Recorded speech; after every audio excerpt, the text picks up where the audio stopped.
have really to strengthen the community as a basic institution, but not to sacrifice the life of a human being. Marami pong problema ang society. Which imprisonment could deter. So I think, thank you very much. Thank you very much, Administrator Ko. So, do we have any question from the ground? Identify yourself. Good morning, everyone. I am Michael Angelo B. Manalo from third-year accountancy student in Rizal Technological University. I have specifically two questions. One is the general definition of the death penalty, and specifically, especially everyone who saw in the news about the rampant increase in the crimes committed, especially heinous crimes. Well, some advocates have to choose the reimposition of the death penalty. The question now is, why did some of the pro-death penalty groups have continued to advocate the reimposition of this penalty as opposed to many of us are opposing to them? What? So, from the group.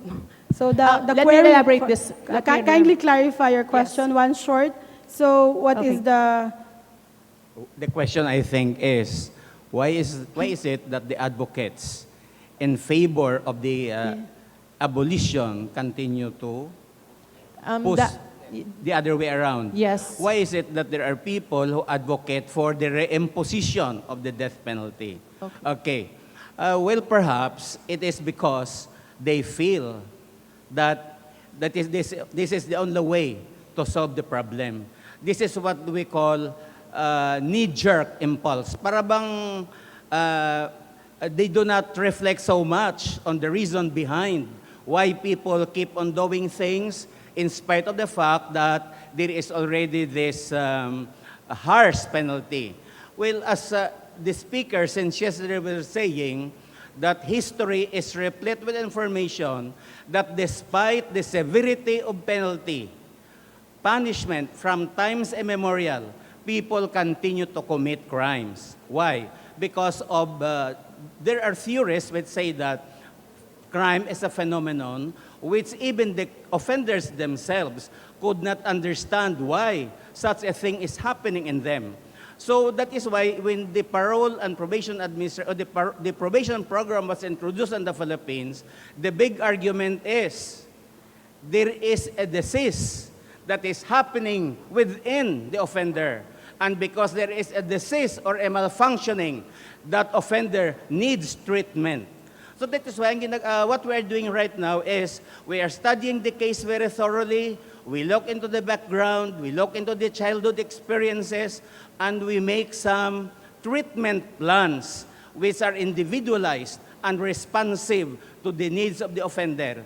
Now, I am teaching institutional corrections and non-institutional corrections. So we have, before we handle the real meat of the course of the subject matter, we look into the history.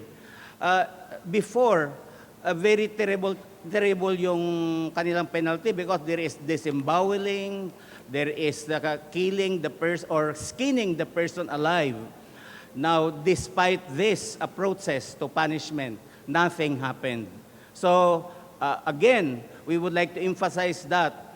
Sabi ni Administrator Ko, the family is responsible. I believe so. And the school system is also responsible. I believe so. Because there are even teachers who cannot walk the talk that they are teaching their students. So this is a reflection of the kind of society that we are in. So we have to make a very good reflection, re-examine ourselves from children to parents, everybody.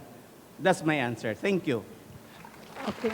So, please, may we call other students, please?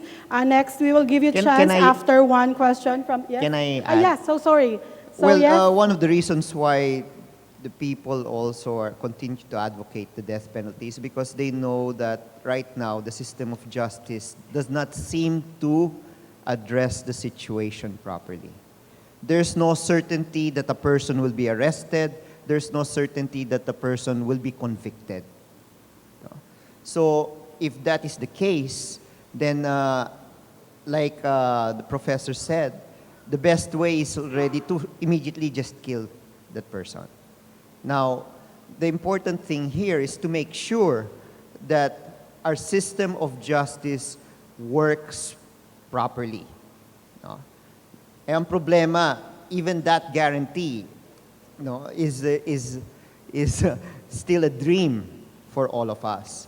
You can just imagine what a alleged accused have to go through when they go into court, especially if they do not even have a lawyer of their choice because of lack of funds.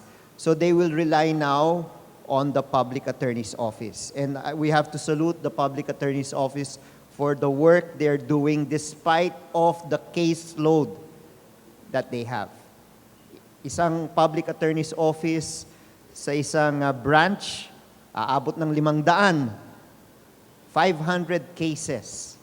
How can he concentrate on a case that involves heinous crime if that person is actually innocent of the crime?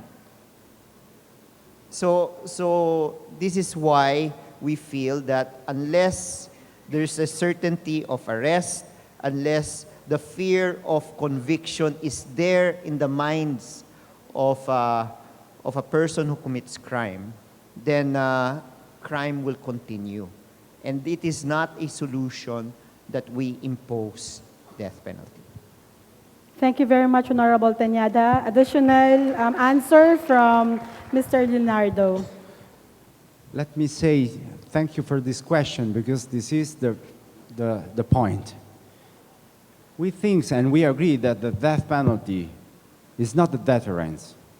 We explain that sometimes the problem of the death penalty is the way sometimes to solve the problem immediately.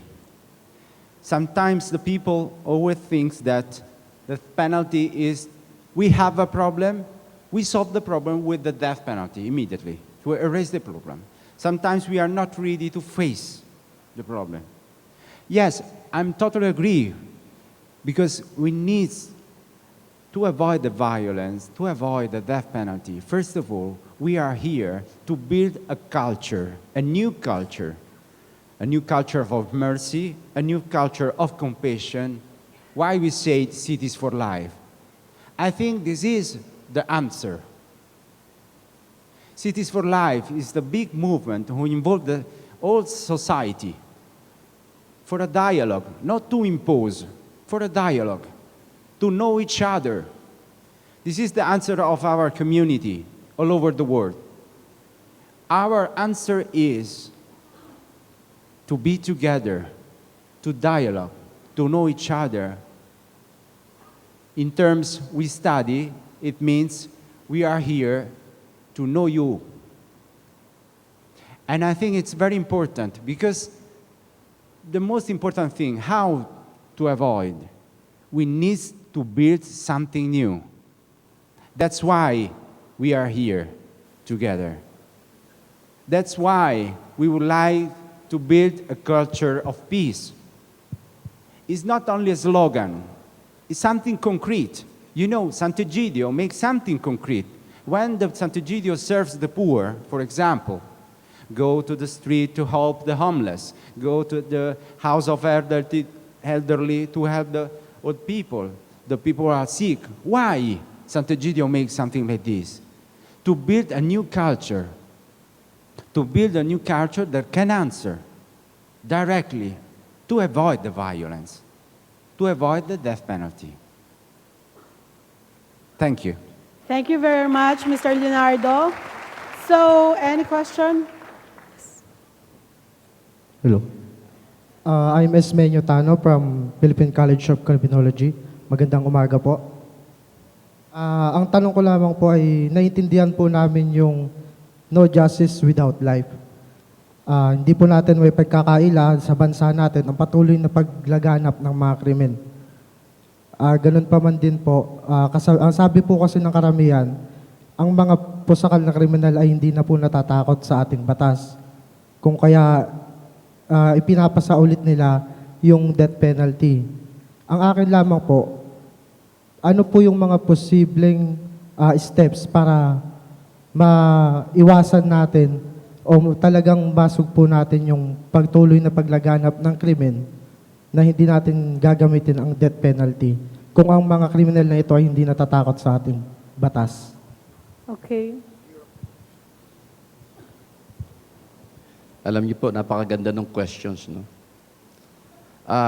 Bilang karagdagan, sabi ko nga, when I was in the Bureau of Corrections, Bureau of Prisons pa nung araw, yung bitay hindi nakaka-deter, no? Yun ang sinasabi natin. Yung death penalty does not deter commission of crime, no?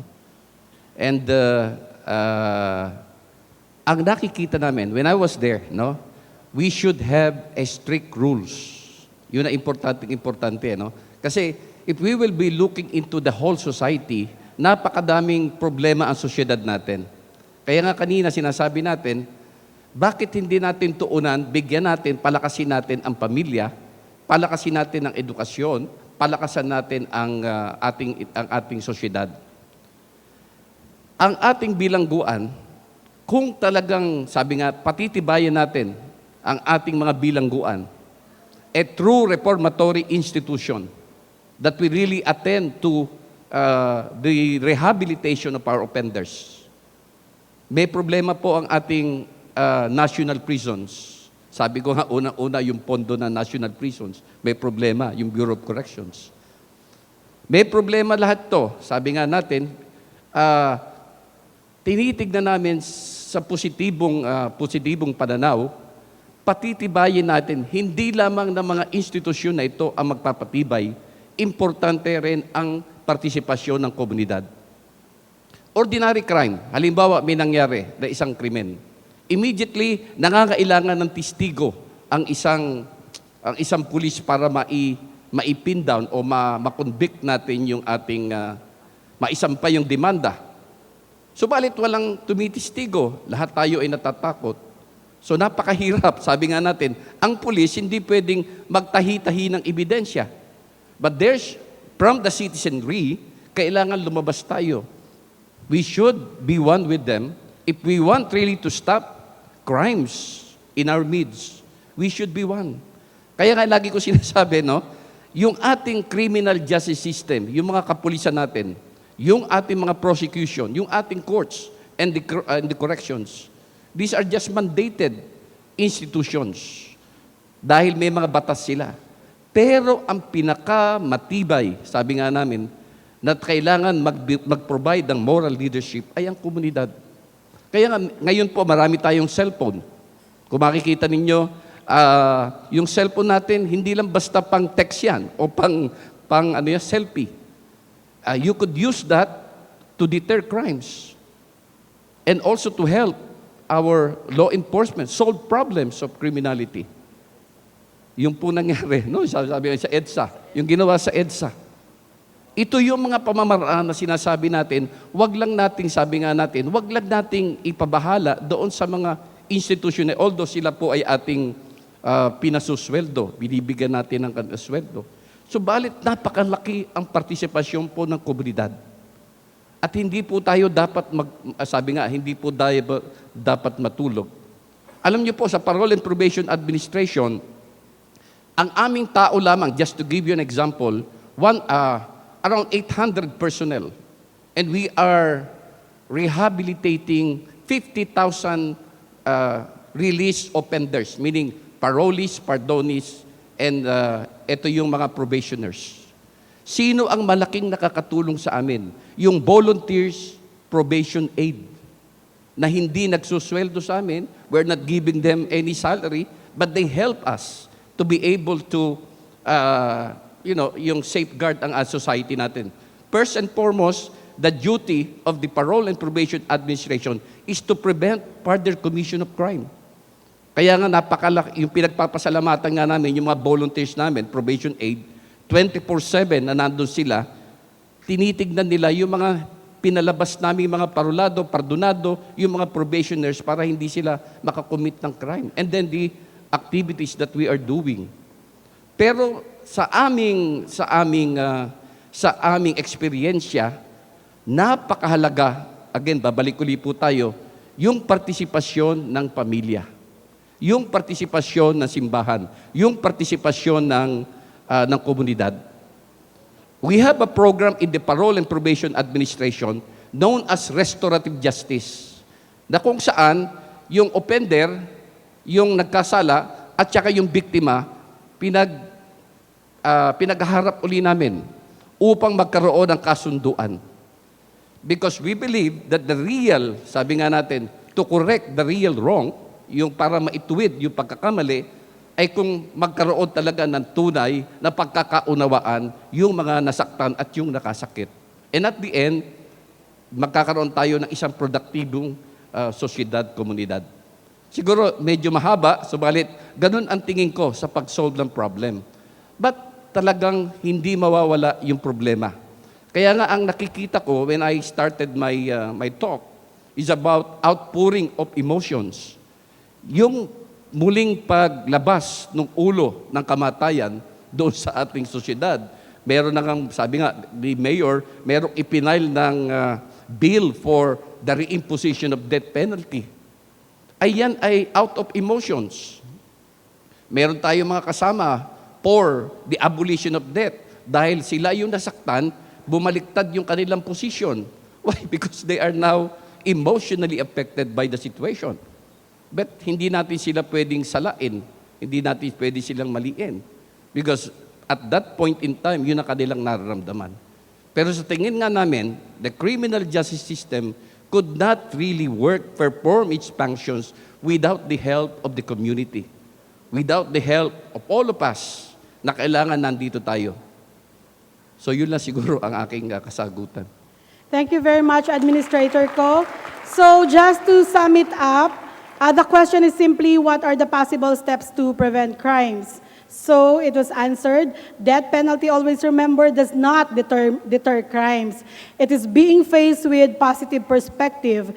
The participation of the community is essential. And community pertains to the citizenry, the family, the church. We should be with them to stop and prevent crimes. Lastly, as Administrator Ko said, to correct the real wrong is to forgive and understand each other. So next question. Yes, also there's an additional answer from Administrator Herradura. I have a feeling that the student who raised the question is disturbed as to what shall we do with people who are really committing offenses repeatedly. Now, there are two kinds of offenders. One kind is offenders who are remorseful. Another is offenders who do not seem to feel remorse. So, right now, we have a structure in our criminal justice system where offenders who are remorseful or offenders who have hope for reformation are given the chance to serve their penalty or part of their penalty in the community. So that if, for example, the penalty is not more than 6 years, first-time offender, remorseful, he can be granted probation. Now, if the penalty is more than 6 years, he will serve his penalty. The prison officials and the jail officials will observe him. If he do very well inside the institution, he can be granted parole after the service of the minimum. So he can go back to the community and prove his worth by changing his lifestyle. On the other hand, if the penalty is so big, after serving a portion of his sentence, he can apply for commutation. And after commuting the sentence, again, he can go out after applying for parole. And so, there is no need for killing. There is no need for killing because offenders who are not remorseful, they can be made to stay in the institution for, say, 30 years or 40 years. If that happens and they are released after 30 years or 40 years, they are already quite weak to indulge in their antisocial activities. So with that reality, with the structures in our society, in our government, there is really no need to kill. Just put them in prison for the rest of their lives. which is 40 years or 30 years, as the case may be. Thank you very much, Administrator Herradura. Very clear. So, next question. For your information, this will be the last question because it's 11:51 due to time constraint. At 12 o'clock, we'll stop the question and answer portion. So, please introduce yourself. Who's the, okay. Good morning. I'm John Zelan Cuna and a political science student of Rizal Technological University. And I just want to say something that nowadays we have a lot of things to consider. Education, poverty, the ASEAN economic community blueprints and such. And now that crime rates are also increasing, would it be practical or justifiable to congest those criminals to those prison cells and instead of having those death penalty? Okay. So, Can you repeat the question, I mean- the last part? that's a comment. Is that a comment or a question? Please give a I'm short sorry. question and clear. Okay, I'm Okay. sorry. My question is, would it be practical to congest the Congest. criminals to the prison cells, assuming that we have what's this? We have this. Sige lang, Tagalog pwede. Decongest o Sige, congest? Tagalog. Congest, sir. Congest. Pwedeng Tagalog. Yes, sir. Padadamihin ang mga bilangguan. Yes, sir. Okay. No, well, the problem like Manny mentioned is we have a problem of budget. No? So if we want to build more prisons, then the question of funding will always come into place. That's one. Second, we have to be clear also on what government really wants. How do they view delivering justice in our country? Is it just conviction and then bahala na yung mga convicted to vie for themselves in the different jails in the country? Or would government play an active part in trying to reform these individuals to prepare them for life after prison? Mukhang dito sa kabila, kulang. No? Parati tayo rin nakatutok lamang. We're only focused on capturing and convicting. There is no clear program on how to reform and restore criminals. No? So it is important that government itself has a clear idea on what they want to do with people who commit crime. If it is just a matter of justice in that sense, I don't even think that we can call it justice. So justice here is also the reformative measure in where you try to rehabilitate convicts in order to be part of what Leonardo calls the city of life. Okay, thank you very much. So, Administrator Ko, please. Okay. Alam nyo, that's a very good questions, no? Yung, just to give you an idea of what a jail system that we have, no? Pag dinala ka sa isang jail na congested, yung sinasabing congestion, yung tulog shifting, may natutulog ng 8 to 5, may natutulog ng 8 to 5, 5 to 11, nagsishift sila because of the congestions.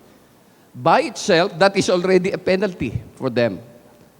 Kaya kung makikita ninyo, ang ating pamahalaan, naglabas ng isang batas, yung Recognizance Act, na kung saan pwede silang palabasin pansamantala habang dinidinig yung kanilang usapin, yung kanilang kaso, pero nasa pagtangkilik ng isang custodian. yan ngayon ay nasa Parole and Probation Administration din, no? Yung pinakamandato, yung pagmamonitor sa kanila. Kaya binabawasan natin. Kaya nga sabi natin, kung ang ating ay nakatutok lamang tayo doon sa sinasabi nating congestion, at pag pinalabas natin, muli yang sasama. At sabi nga natin, kung siya ay pumasok ng elementary, naging high school sa loob, paglabas niyan, college na. Maganda sana kung reverse, no? Meron kaming binigyan ng parole. Ito, napakaganda, no? Binigyan namin ng parole.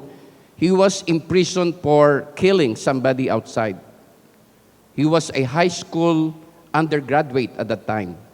Nakagraduate ng high school sa loob at nakagraduate pa ng college. Sabi ko, paglabas nito at muling bumalik, magma-masters na sa uli siya sa loob. Pero totoo po yun, totoo yun. Makikita natin, lalo sa Bureau of Corrections, no, to give you an idea of the Bureau of Corrections, meron din silang high school, may elementary, may high school, at may college. Kaya nga ito yung rini-reinforce natin ngayon. Kaya nga sabi namin, siguro dapat tignan natin ng buong-buo ang corrections as a pillar. Kasi ito yung hindi masyadong nabibigyan ng talagang pansin. Kung makikita nyo sa Department of Justice, ano ang binibigyan ng pansin?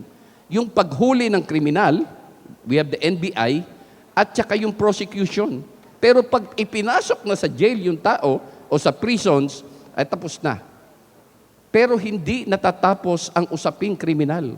Kasi paglabas niya from the prison, monster yan paglabas niyan.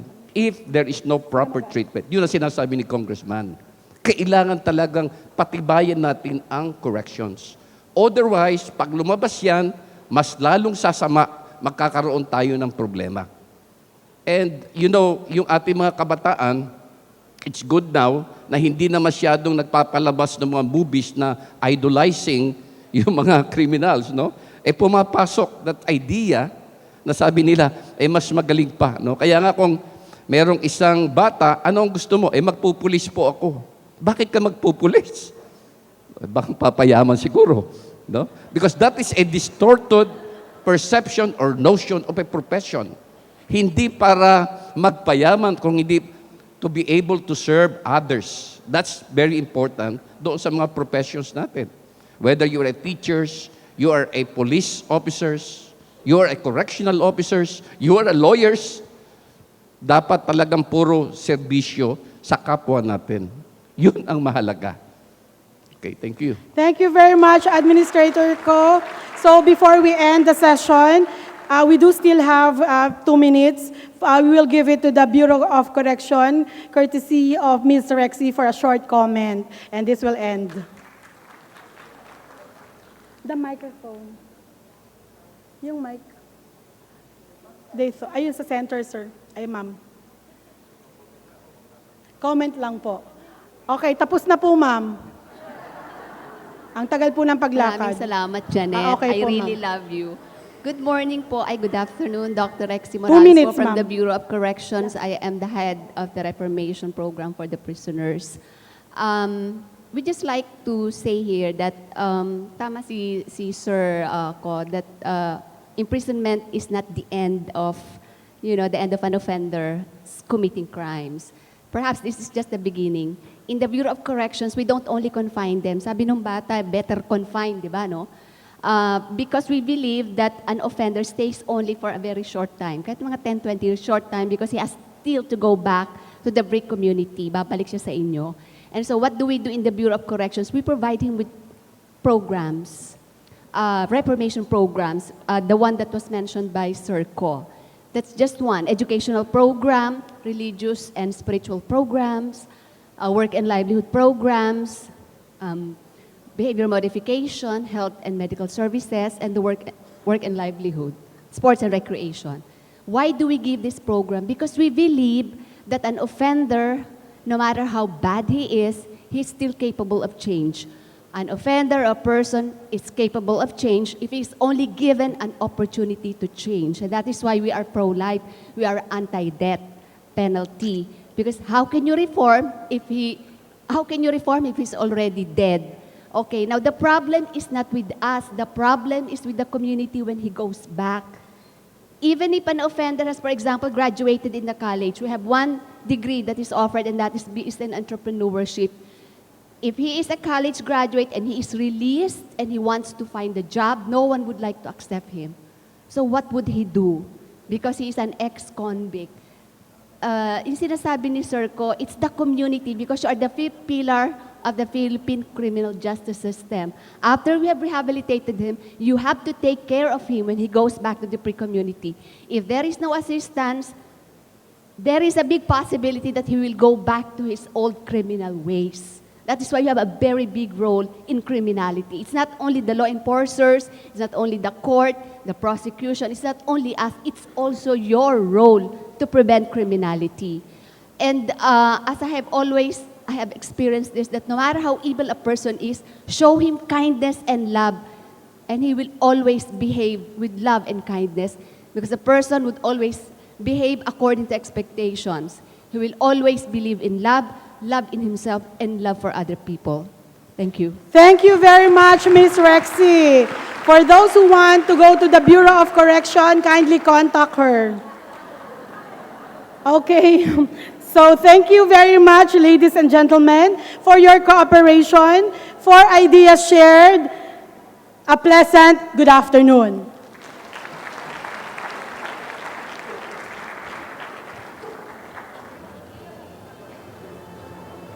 Thank you, Dr. Janet Padua.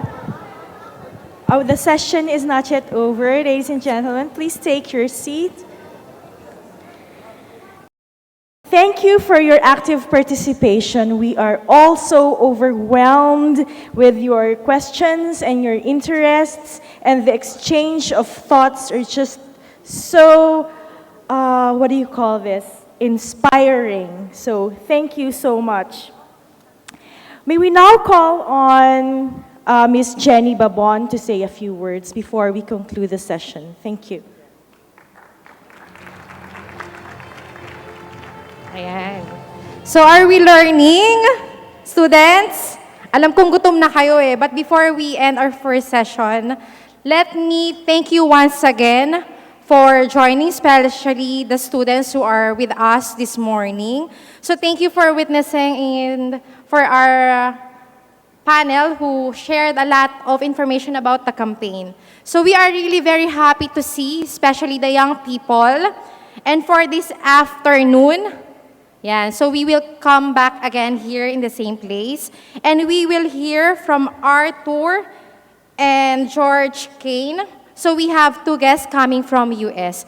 May I request them to stand up? So we have Arthur Lafin, the member of the Association Murder Victims Family for Reconciliation from USA, and George Kane, Police Commissioner, Town of Richfield, Connecticut, Professor, Division of Justice and Law Administration. So this afternoon, we will be hearing more from them. So also, for the youth session, I request students to prepare questions for our two witnesses. So ihanda niyo po yung mga ballpen niyo, and we will ask them more for their experience for this campaign. We know that the abolition of death penalty is good, but of course it is not enough. Cities for Life means cities for everybody. This is the dream of community of Sant'Egidio, and we know that it is possible here in Manila. Agree po ba kayo?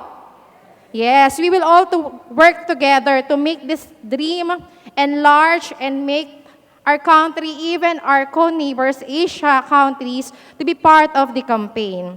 So I invite you students, yung mga nag-join this morning, to have a lunch with the Friends of Community of Sant'Egidio. May I request the Friends of Sant'Egidio to please stand up? So they are here joining with us. Most of them are really young people, part of the Youth for Peace movement. So may I request you to please come over, move forward so that the students will be familiar to your faces. And later on, we invite you to meet us and we talk to each other and we share more this dream and the campaign of the community of Sant'Egidio in Manila. Yan. So, photo session daw po for the friends. Yan. So, they are really young people and they are part of the movement of Youth for Peace. So, they are also the one joining us for the services for the poor, the children of the School of Peace, and visiting regularly our friends, the elderly. We have it in Tayuman, Manila, and in Antipolo City. So, really the work of the community is having and building friendship with the elderly people. So this beauty of these dreams, from the cities for life to cities for everybody, together, we join the cities to fight for poverty. So later on, we see you again and have a good lunch. So thank you po and see you.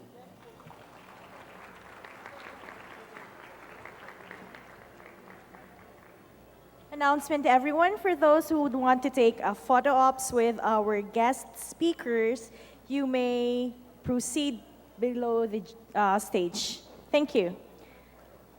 Also, for those who would want to take their lunch now, we ask the students and the teachers to proceed to the Palawan room, and the foreign delegates and speakers and the rest of the guests, please proceed to the Boracay room. This is because we cannot accommodate everyone in just one room, so we have to divide the group. Thank you. Please be back at 2 o'clock this afternoon so you could still listen to the other live witnesses.